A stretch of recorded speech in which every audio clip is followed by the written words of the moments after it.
उपासना समर्पण योग अध्याय 5 डे 12।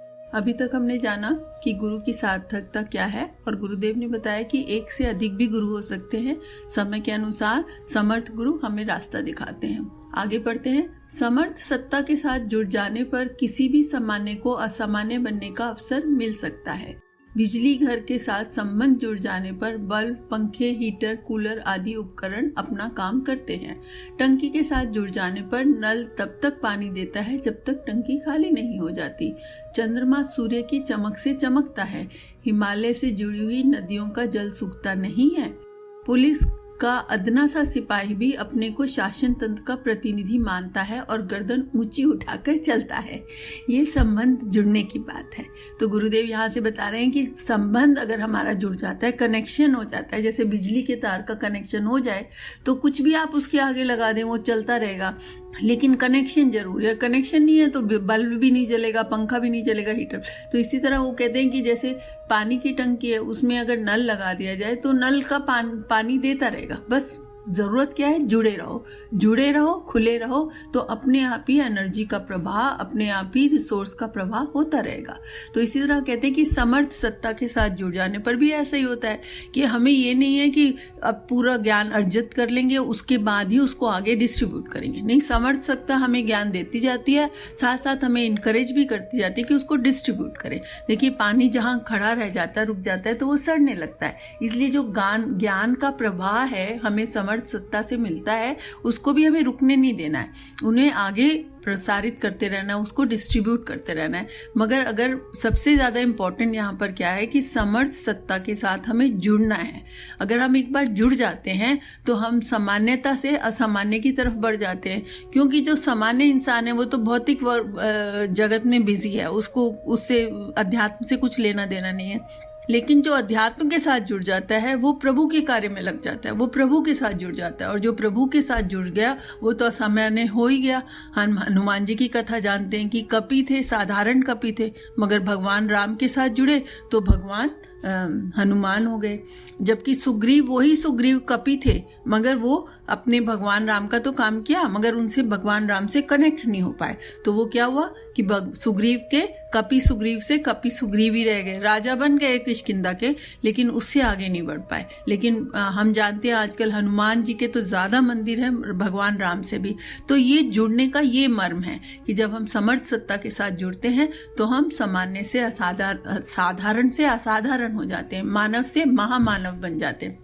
तो बोल रहे हैं कि जैसे ये संबंध जुड़ने की बात है। समर्थता के साथ जुड़ जाना पर असमर्थता भी समर्था में बदल जाती है। अगर हम समर्था के साथ जुड़ जाएं तो असमर्थता भी समर्था में बदल जाती है। देखिए, ये कितना सुंदर उदाहरण दिया है कि अगर कोई व्यक्ति बहुत समर्थ है, कोई आगे तक पहुंचा हुआ है, कोई जिसको बहुत अधिक ज्ञान है, और हम उसके साथ जुड़ जाएं तो उसके साथ बैठने में, उसके व्यवहार को देखने में, उसके चिंतन को देखने में, उसका अनुकरण करने में ही हम धीरे धीरे असमर्थ से समर्थ बन जाएंगे।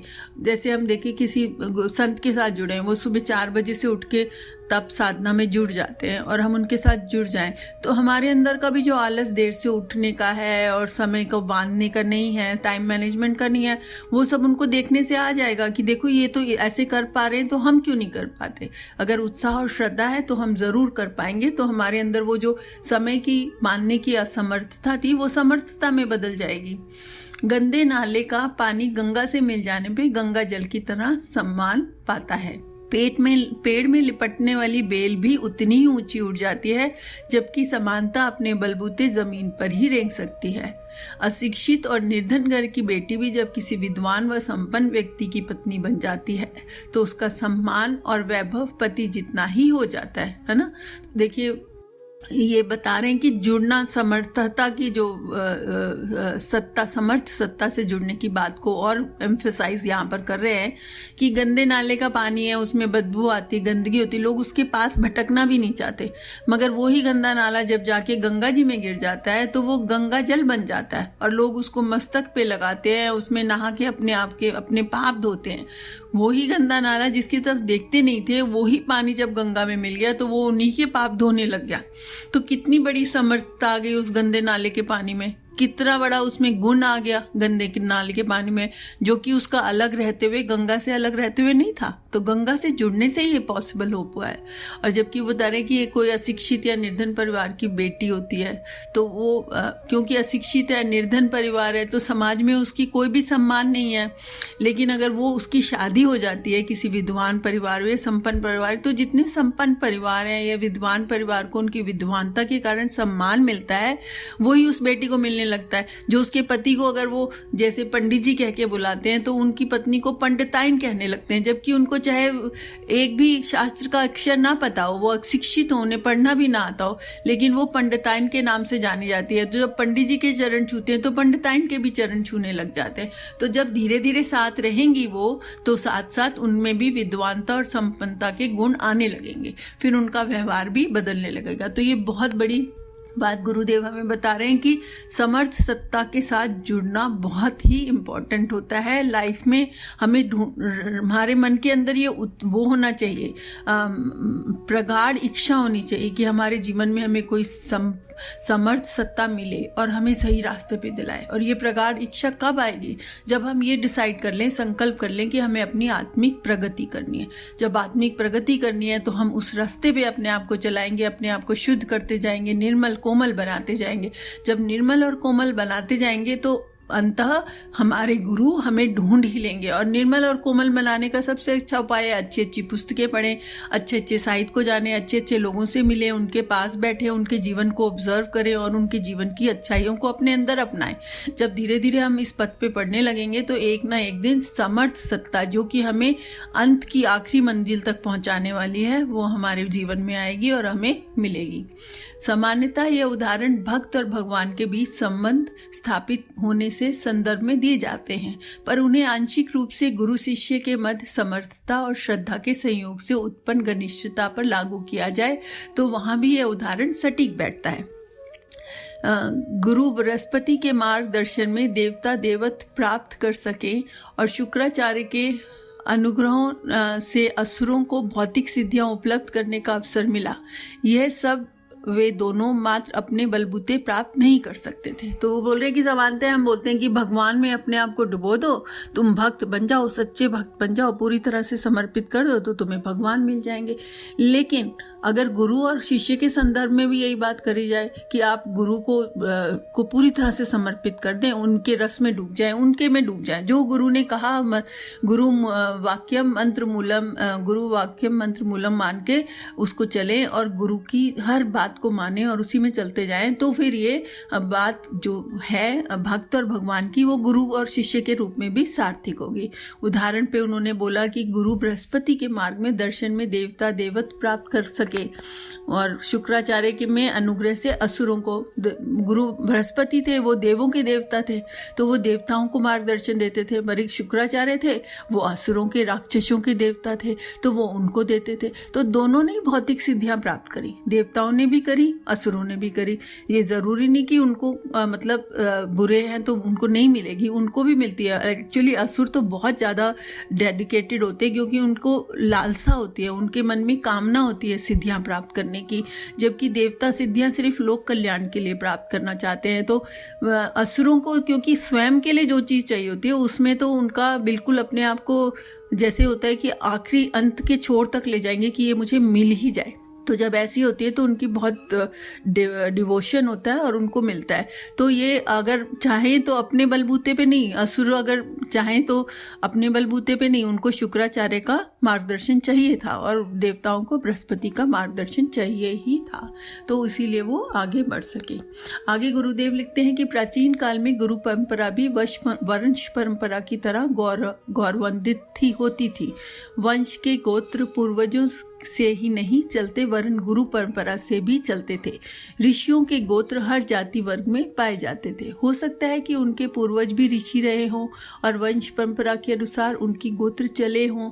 हो सकता है कि वे उनके गुरु रहे हों और गुरु परंपरा को ही वंश परंपरा का प्रतीक मानकर उनका गोत्र अपनाया गया हो। यही यहाँ प्रतीत होता है कि पूर्वजों में दोनों पक्षों का समान महत्व और सम्मान दिया गया। तो बोले कि प्राचीन काल में भी हम देखें, हम प्राचीन काल में जितने भी देख लें, हर राजा का राज्य देख लें, हर राजा का, तो वो उनका हमेशा एक एडवाइज़र होता था, इतना उच्च कोटि का, अध्यात्म के क्षेत्र में इतना आगे बढ़ा हुआ कि उन्हें गुरु माना जाता था।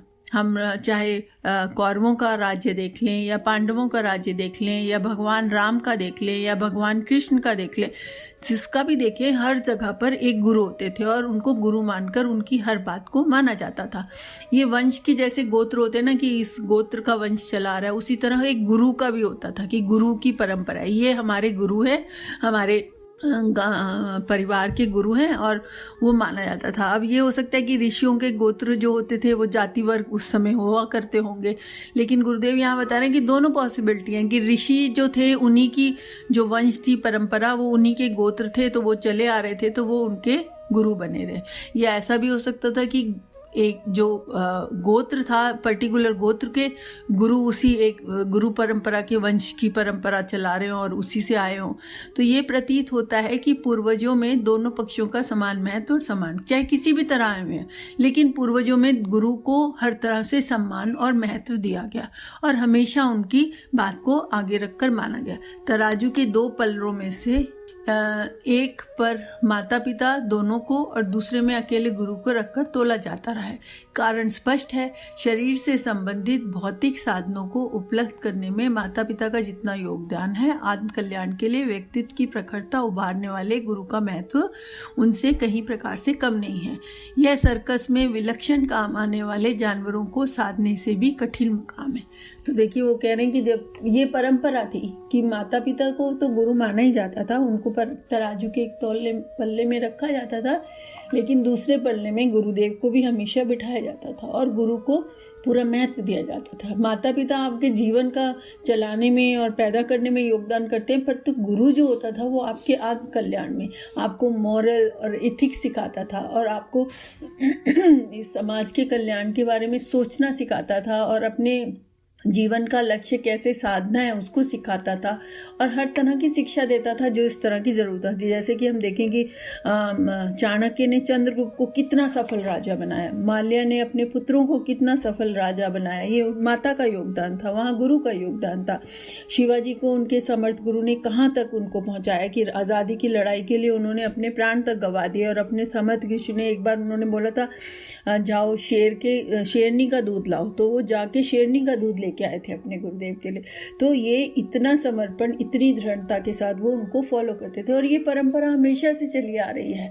तो ये जैसे पर ये काम कठिन नहीं था, गुरु का शिष्य को इस रास्ते पे चलाना काम आसान नहीं होता था। बता रहे कि सर्कस में जैसे जानवरों को साधने का काम बहुत कठिन होता है।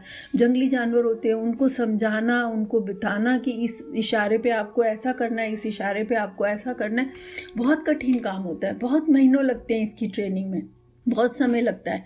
उसी तरह गुरुओं को भी अपने शिष्यों को सही रास्ते पे चलाना और सही जगह पे पहुंचाने में बहुत मेहनत लगती है। वो अपना सब कुछ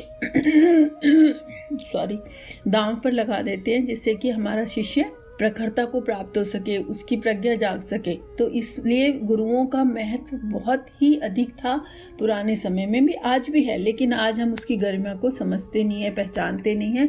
इसीलिए गुरुदेव ने ये पुस्तक लिखी है कि हम उसको समझें, जाने, हमारे अंदर आत्मा और समर्पण जागृत हो, जिससे गुरुदेव के अनुदान और अनुग्रह हमारे जीवन में उतरे। आज के लिए इतना ही। इसके साथ हमारे जीवन में समर्थ गुरु के प्रति श्रद्धा जगे और समर्थ गुरु का आगमन हो, इसकी प्रार्थना करते हुए गायत्री मंत्र ओम भूर्भुवः स्वः तत्सवितुर्वरेण्यं भर्गो देवस्य धीमहि धियो यो नः प्रचोदयात्। जय गुरुदेव।